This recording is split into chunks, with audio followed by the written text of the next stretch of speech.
A mí no me cerraba hacer el tratamiento que le dábamos a los pacientes, que era, bueno, reemplazo hormonal. Y si tenés hipertiroidismo, sácate la tiroides. Como que mi problema no está en la tiroides, y mi problema, o sea, mi órgano está bien, pero la está atacando el sistema inmune. Mi problema está en el sistema inmune, porque mañana va a atacar otra cosa si yo me saco la tiroides. Como no tiene sentido. Yo siempre digo que no te podés curar en el mismo entorno en el que te enfermaste. Y eso, llámalo relaciones, comida, ciudad versus naturaleza, lo que sea. Hay algo que te enfermó, salí de ahí. Yo creo que si vos volvés a la naturaleza, por muchas cosas que ya sabemos y que ya estudiamos, y por otras que todavía no sabemos y que deben ser increíbles, la naturaleza te cura. Y esto tiene que ver con que no vinimos a este mundo aislados, pero nos fuimos aislando, y eso es una de las cosas que más impacto tiene en que ahora nos estemos enfermando tanto. Yo hablo de la importancia de eliminar, más que agregar medicación y suplemento y cosa, porque uno está enfermo, va al médico, bueno, toma esto, ya empieza a escribir alguna cosa para que agregues. Para mí, antes que agregar, hay que sacar lo que te enfermó. Tamara, bienvenida al podcast en busca de reformar el sistema de salud. ¿Cómo estás? Hola Gonza, muy bien, ¿vos? Gracias por invitarme. Bueno, yo también muy contento porque creo que va a ser un gran episodio sobre hipotiroidismo. Vamos a tocar un montón de temas, tu historia que me parece súper interesante. Pero antes me gustaría saber cuál es tu opinión sobre cómo el sistema de salud trata las enfermedades crónicas. Bueno, me la paso enojada con eso, básicamente, en las redes. Mi opinión es que no tratamos igual las enfermedades agudas que las crónicas. Tratamos las crónicas como si fueran agudas, y ahí está el problema. Yo creo que somos muy buenos, yo soy de Argentina, por lo menos hablo por Argentina, que es lo que conozco, somos muy buenos tratando enfermedades agudas, resolviendo eventos agudos. Si tenés un infarto, te lo vamos a resolver muy bien. Si tenés una apendicitis, lo mismo. Pero al momento de tratar cuestiones crónicas, las tratamos como si fueran agudas, y queremos resolver rápidamente y queremos resolver síntomas. Y ahí es cuando los pacientes se van con una batería de medicación, y muchas veces a los médicos creo que nos falta sentarnos a ver el porqué, la raíz de los problemas, para poder atacar desde ahí, ¿no? Y no solamente resolver enfermedades en vez de síntomas, sino que también evitar futuros problemas. Sí, yo creo que la clave está en cómo fallan estas enfermedades crónicas, ¿no? Y una de las enfermedades crónicas, sobre todo autoinmunes más comunes, es el hipotiroidismo. Y una de las cosas que más me llama la atención tuya es cómo pasás de ser como médica tradicional a sanar un hipotiroidismo. ¿Cómo es esa historia? Me tocó. La vida me lo puso adelante y bueno, tuve que hacerlo. Si me voy muy, muy, muy para atrás, yo tenía un pediatra cuando era chiquita que ya era bastante rebelde, entre comillas. Tenía opiniones muy contrarias a lo que tenían el resto de los pediatras en cuanto a, no sé, por ejemplo, él decía que los bebés tenían que dormir boca arriba cuando todos, eso es un horror, tienen que dormir boca abajo, o que los niños tienen que estar descalzos. Yo en la nieve a los 10 meses estaba descalza, por ejemplo. Es ese tipo de cosas que ya las fui mamando de chiquitas a cuestionar un poco todo lo que se decía como tenía que ser, y a ver qué tenía sentido y qué no. Cuando fui creciendo, estrés, malos hábitos por todos lados, incluyendo una residencia médica que me terminó de estresar. Me vi envuelta primero en un hipertiroidismo. Para la audiencia que no sabe, se llama Graves, es una enfermedad autoinmune que ataca la tiroides, y tu tiroides funciona además. No me di cuenta que tenía esto por más o menos un año que tuve síntomas, y el laboratorio yo creía que me daba normal porque lo leía mal, porque no nos enseñan a leer bien los laboratorios. Es una de las cosas que no aprendes del todo bien en la facultad. Y después esto fue virando a Hashimoto, que es un hipotiroidismo. Y no sé si fue por este pasado y esta familia que cuestionaba un poco todo lo que los médicos decían como a rajatabla, pero a mí no me cerraba hacer el tratamiento que le dábamos a los pacientes, que era, bueno, reemplazo hormonal. Y si tenés hipertiroidismo, sácate la tiroides. Como que mi problema no está en la tiroides, y mi problema, o sea, mi órgano está bien, pero la está atacando el sistema inmune. Mi problema está en el sistema inmune, porque mañana va a atacar otra cosa si yo me saco la tiroides. Como no tiene sentido. En el medio de todo esto, cuando tenía hipertiroidismo, tenía muchísimas palpitaciones, el corazón me latía horrible, arritmias, estaba sentada en el sillón pidiendo por favor, pará, llorando. Y en un momento fui a una guardia, más que nada por una cuestión, viste, de guardapolvo blanco, de que alguien me agarre la mano y yo vea a un doctor y me calme, porque digo, tenía extrasístoles, que es como un latido extra que hace el corazón. Me hacen el electrocardiograma, me dijeron, esto está horrible, así me dijeron. Tenía una extrasístole cada 2 latidos más o menos, y era una cosa como muy extraña. Me dice, voy a consultar era una chica de mi edad, me dice, voy a consultar con un cardiólogo. Y cuando vuelve me dice, mira, las opciones que me da, me las dice ella, como que se las dijeron de pasillo. Vamos a tener que darte beta bloqueantes, que es una medicación para bajar la frecuencia de los latidos del corazón, o hacerte una ablación, que es meterse con una cánula en el corazón y quemar una partecita del corazón que es la que manda el impulso eléctrico. Yo dije, o sea, mi sistema inmune está atacando mi tiroides le está indicando al corazón que lata rápido y vamos a quemar el corazón. Esto tampoco tiene sentido. Bueno, para resumirte, entonces me senté a estudiar, renuncié al hospital por motivos varios, pero me senté un año en mi casa a descubrir cómo resolver esto, porque si yo en algún momento estuve sana, yo tenía que volver a darle a mi cuerpo lo que sea que necesite para volver a ese estado. Y así empecé. ¿Y muy cómo, rápidamente. sí, ¿y cómo fue el momento del diagnóstico? ¿Vos qué síntomas tenías y cómo fue el diagnóstico? Yo estaba en tercer año de la residencia, yo soy oftalmóloga, son 3 años, estaba en el último año y empecé a perder mucho peso. Cuando tu tiroides está funcionando de más, todo tu cuerpo está como en acelere, entonces quemás grasa muy rápido, sudás mucho, se te empieza a caer el pelo, empecé a tener unas manchas en la piel. Esto fue lo último, pero fue curioso porque primero a mí se me caía muchísimo el pelo y tenía una amiga dermatóloga que me estudió por todos lados, me buscó básicamente hipotiroidismo y anemia, me dice, tu laboratorio te da bien, me empezó a dar las típicas vitaminas para el pelo, que por supuesto no hicieron nada. Y yo en ese momento hacía mucho ejercicio, entonces dije, bueno, estoy adelgazando porque estoy yendo al gimnasio, lo normal, claro. Qué sé yo. Tenía muchísimo calor, pero yo siempre tengo mucho calor, entonces no era raro. Y en un momento yo me hice unos tatuajes cuando no sabía sobre medicina y me hacía tatuajes, cosa que no recomiendo. Y en un momento me arrepiento y me quiero sacar un tatuaje. Entonces voy a otra amiga dermatóloga a que me haga el láser. Y eso generalmente te deja la piel un poquito colorada. Pero me mira la mancha que me estaba quedando y me dice, no me gusta esto. Este rojo es como que los bordes muy irregulares, es demasiada inflamación, es raro, me dice. Pedite unos anticuerpos, antiperoxidasa, me dice, que son los anticuerpos que atacan la tiroides. Bueno, le digo. Horrible. Anticuerpos por las nubes, mi tiroides estaba... En ese momento, perdón, no era antiperoxidasa, yo tenía Graves, estaba hipertiroidea, entonces me daban los anticuerpos que hacen que tu tiroides funcione de más. Y estaba en mi casa y me llegó el laboratorio así en la computadora y lo vi y negación total, no entendía lo que estaba leyendo, que era de manual, era bastante... Si bien yo era oftalmóloga, era bastante fácil lo que estaba leyendo. Y la llamé a una amiga y le digo, ¿yo tengo Graves? No entiendo. Y me dice, sí, amiga, pues claro... Así que primero no entendía por qué yo, y me empecé a enojar y no tenía sentido. Si yo vivo sana y como comida casera. Claro, ¿y ahí cuál era el tratamiento? Porque claro, vos ahí lo veías como algo incurable, algo crónico. Y yo ahí venía con el cuentito de la facultad, en donde el problema no tiene solución, porque las enfermedades autoinmunes son genéticas, te toca un gen de alguien de la familia y es aleatorio y no hay nada para hacer. Entonces tratamos los síntomas, porque no nos queda otra. Y los tratamientos disponibles eran irradiarme la tiroides o eventualmente, si esto avanzaba, sacar una parte de la tiroides o la tiroides entera. Sí, medicación, danantisol. Claro, ¿y cómo fue el momento en el cual... ¿Hubo un momento en el cual viste que era posible la sanación o te empezaste a cuestionar el tratamiento tradicional? ¿Cómo fue ese momento en el cual dijiste, me puedo sanar? Lo tengo muy borroso. No siento que hubo un momento que dije, espera un segundo. No me acuerdo cómo fue realmente. Estaba ahí muy enojada y en algún momento dije, no sé si fue algo que habré leído, ¿viste? Porque después sí recuerdo haber empezado a leer muchos libros de muchos médicos, por supuesto en otros países donde la medicina ha avanzado más. ¿Viste? Latinoamérica está un poquito más en 1810 con todo. Pero en estos países, igual primer mundo, hay de todo. Están los médicos que siguen haciendo cualquier porquería y hay médicos que van un poquito más allá. Y todos los libros que leía eran sobre médicos que o se habían enfermado ellos mismos o se había enfermado alguno de sus hijos o alguien importante de su familia. Entonces, cuando te toca de cerca, de repente el tratamiento que le das a todo el mundo ya no te... Porque uno trabaja medio en automático, ¿viste? Es como, bueno, sí, toma tratamiento. Porque tenés 15 minutos, porque es lo que te enseñaron, sentís que estás ayudando, pero en ningún momento te sentás realmente a pensar, yo tengo que cumplir con el fundamento principal de la medicina, que es primero no dañar, y yo te estoy dando algo que está lleno de efectos adversos.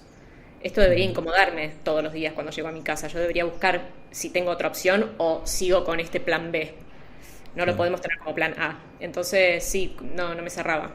Pero no me acuerdo cuándo fue, la verdad. Ujú. Y ya vamos a entrar en exactamente qué fue lo que hiciste para sanarte y qué le recomendás a las personas que tienen hipotiroidismo para mejorar. Pero antes, ¿cómo fue ese momento en el cual te sanaste? ¿Viste la paraclínica? ¿Ya no tenías los valores que están mal o estabas asintomática? ¿Cómo fue ese momento?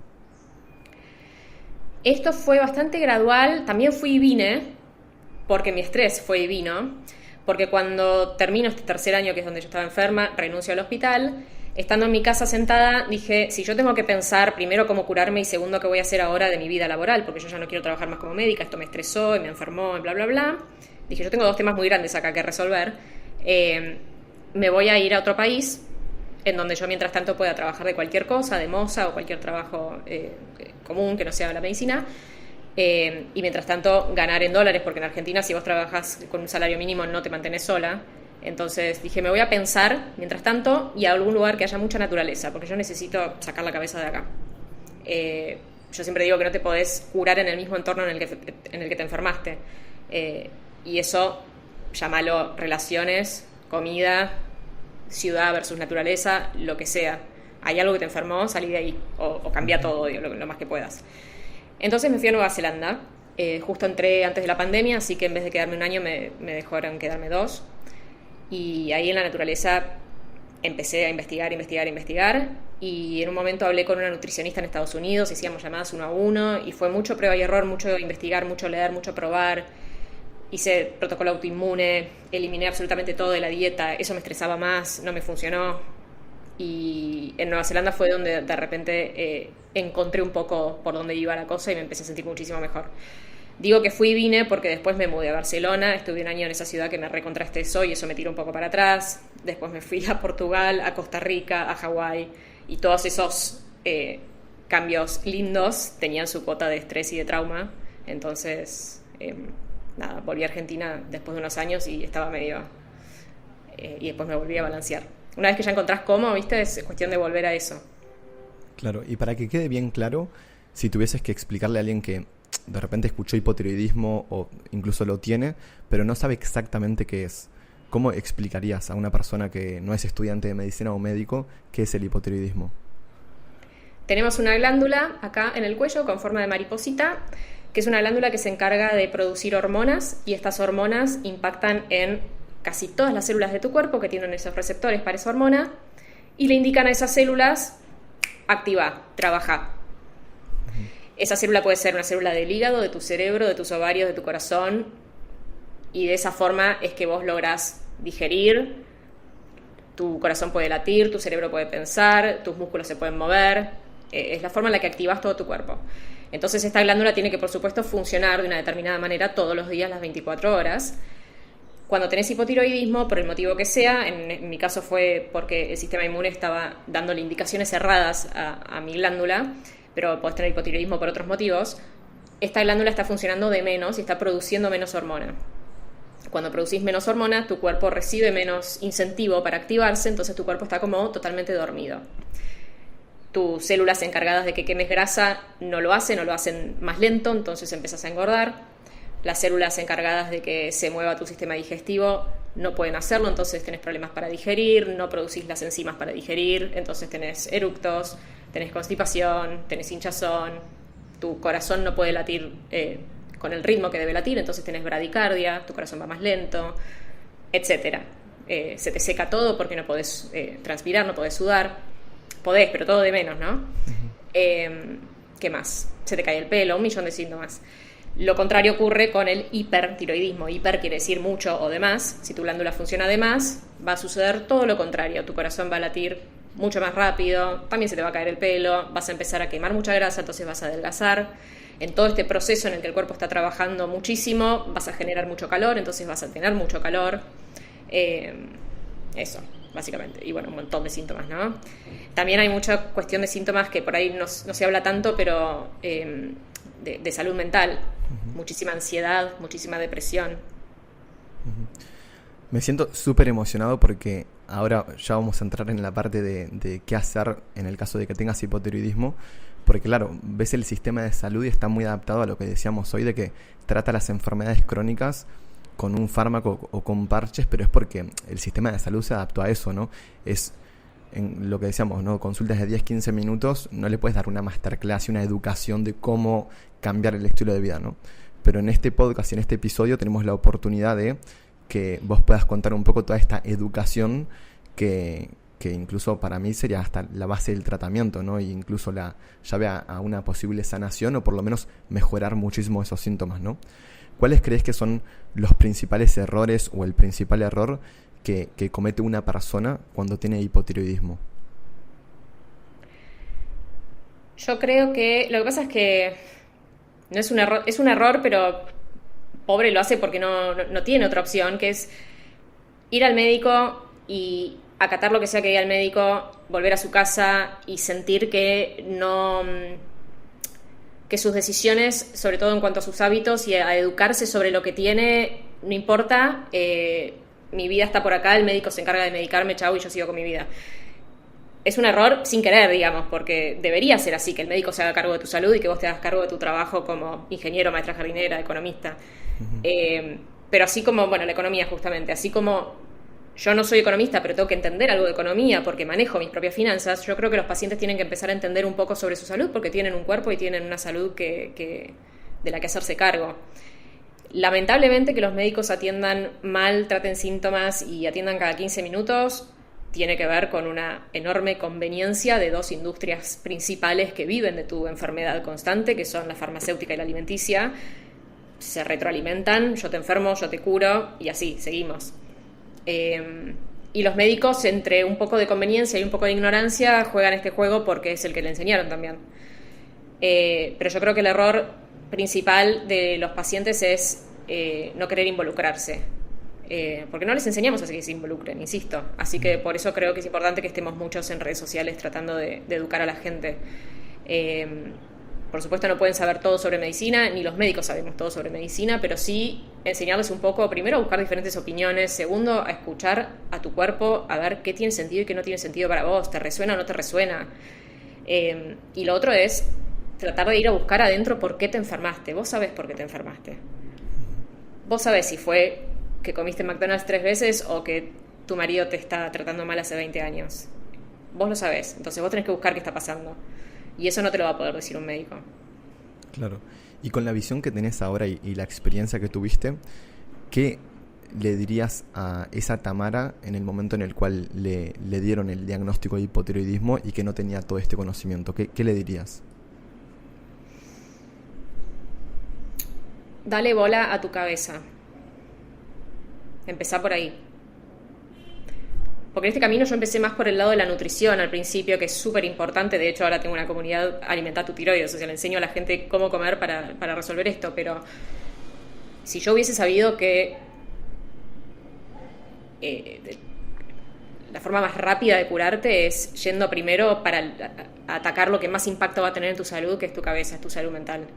100%. Cambias todo con la cabeza. Después, por supuesto, tenés que acomodar todo el resto de los hábitos, ¿no? Pero es el más importante.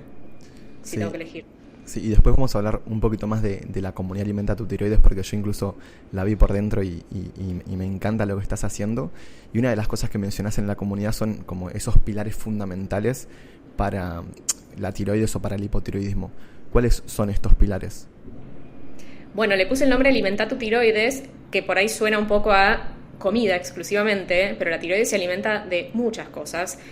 Una de ellas, por ejemplo, la exposición a la luz solar, que tanto miedo le tenemos. Otra de las cosas que nos enseñan mal en la facultad, ¿no? Que el sol es enemigo. El otro día hacía justo un posteo que decía que lo que pensamos del sol es que da vitamina D y cáncer, básicamente, cuando en realidad hace una cantidad de cosas por nosotros, que es tan importante. Me olvidé que me preguntaste. ¿Cuáles son los pilares? Ahí va. La alimentación, la salud mental, de bajar el estrés. Esto te lo dicen los médicos 1000 veces. Llega un paciente con un infarto y el cardiólogo lo primero que te va a decir es dejar de fumar y bajar el estrés. Pero no le damos la importancia a realmente el impacto que tiene el estrés. Y pensamos que el estrés es por ahí algún episodio aislado de algo que te pasó, o se murió alguien, o tu hijo desapareció, no sé. Pero hay pequeños estresores todos los días que ni siquiera nos damos cuenta, que naturalizamos. Desde un mail de un jefe que no nos cae bien, recibimos 20 de esos por día. Hay que hacer algo con eso, porque es como estar consumiendo algún tóxico en forma de comida o de bebida todos los días. Y si vos no elegís no fumar, por ejemplo, ¿por qué elegís mirar noticieros todos los días? Donde tu cerebro no entiende si la masacre que estás viendo está ocurriendo realmente al lado tuyo o no, por ejemplo. La alimentación, el ejercicio. Hoy en día, por suerte, se está hablando mucho más, sobre todo a mujeres, sobre la importancia de levantar peso. Antes era no levantes peso porque vas a quedar toda deformada y no es tan relevante para la salud. La hormona tiroidea, la T4, se convierte en su forma activa en los músculos. En una de las partes donde sucede esto es en los músculos. Cuanto más masa muscular tengas, más hormona tiroidea activa vas a tener para poder utilizar. Ya te di, bueno, dormir, ni hablar. Dormir es importantísimo. Nadie duerme. En Argentina, por lo menos, no sé en Uruguay, que ustedes son más tranquilos, pero en Argentina, 2 de la mañana están todos bebés. Vos escuchás bebés en las plazas caminando 12 de la noche. Ese bebé tiene que estar durmiendo hace 5 horas. Y los adultos también. Hay un gran impacto en el cortisol si te quedas dormido después de las 10 de la noche o antes de las 10 de la noche. Eso impacta en tu cortisol no solo del momento, sino del día después. Eso impacta en cómo utilizás la glucemia al día siguiente. Eso impacta en tu regulación de la insulina al día siguiente. Es importantísimo dormir temprano y buena cantidad de horas. ¿Qué más? Sí, decime. Sí, y vamos, si te parece, medio en cada punto a decir lo que vos creas más importante para que las personas tengan herramientas para decir, ok, tengo un paso a paso o tengo cosas prácticas para implementar, para cambiar este estilo de vida y por lo tanto mejorar estos síntomas y cada vez más, ¿no? Empezando por el estrés, que es tan importante, ¿cómo podemos empezar a gestionarlo mejor o qué cambios debemos hacer para mejorar en este aspecto?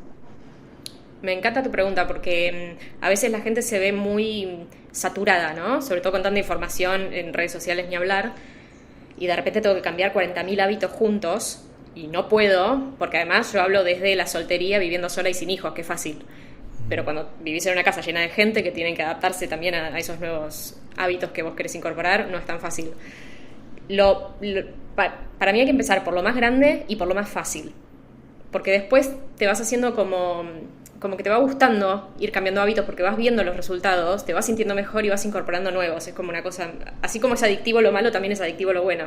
Como ir al gimnasio, una vez que empezaste ya después querés seguir yendo. Entonces, lo más fácil, de lo que te esté estresando, lo más fácil. Si no podés dejar tu trabajo, si eso es lo que te estresa, bueno, pero sí podés sentarte a fantasear una suerte de plan de qué harías, cómo harías, cuáles serían los pasos. Si podés empezar por el primero, como por lo menos ya tener un plan, eso ya te relaja. Cambiar relaciones, tampoco es fácil, pero buscar gente con la que te sientas bien. Para mí no hace falta tanto análisis por qué no te hace sentir bien esta persona. Sentí cómo estás cuando terminas de ver a esa persona. ¿Te sentís renovada, te sentís con energía y feliz o te sentís un poquito drenada? Chau, esa persona por lo menos necesita mucho menos tiempo en tu vida de lo que tenía. Y después lo fácil, de las cosas que no se hablan tanto. Anda a tocar la tierra. Toca un árbol si no te querés sacar los zapatos. El grounding, el earthing, la toma de tierra es importantísima porque baja la inflamación y con apenas minutos ya tenés resultados. Entonces, si podés todos los días, en tu recreo del trabajo, en vez de irte a la esquina con todos los que están fumando a charlar en el medio del cemento, decís ya vengo, agarrás un librito y te apoyás contra un árbol y lees un poquito. Bajo la luz del sol, que te da toda la energía para que tus mitocondrias funcionen. ¿Qué más? Cambiar tus hábitos alimenticios es fundamental. Fácil no es, depende en qué grado del desastre estés en cuanto a tus hábitos. Va a ser más fácil ir, pero siempre puedes ir un poquito más hacia el lado de la salud. Claro, aunque no sea del todo, que no sea perfecto, ¿viste? Es como empezar un negocio, arrancá. Imperfecto, pero arrancá. Después vas viendo sobre la marcha. Sí, y ya vamos a ir con la alimentación, pero antes esto del tema del grounding y hacer contacto a tierra, ¿no? Para la persona que no sabe más o menos cómo funciona, qué es y cómo lo podemos empezar a aplicar. Hay varios estudios que ya hace tiempo que están dando vueltas. La forma de aplicarlo es que cualquier célula de tu cuerpo, con que sea un pedacito, porque nosotros estamos llenos de agua y no hay nada que conduzca la electricidad más que el agua. Entonces, con que un pedacito de tu cuerpo toque algo que esté en contacto con la Tierra me refiero al planeta Tierra, Puede ser pasto, puede ser agua, si estás en el mar, eso conduce un montón. Puede ser, o sea, superficies más semiconductoras como piedras, por ejemplo, arena. Pero todo lo que esté en contacto con la tierra, ya sea un árbol que está tocando la tierra por vos, otra persona que esté tocando la tierra por vos, aunque vos tengas zapatos, todo eso te está conectando eléctricamente a la corriente continua de la tierra. La tierra tiene una electricidad, bueno, es medio más complejo pero es muy interesante de explicar, pero creo que era un señor que se llamaba Schumann que descubrió unas ondas de la tierra que tiene esta electricidad y que es muy similar a la que utiliza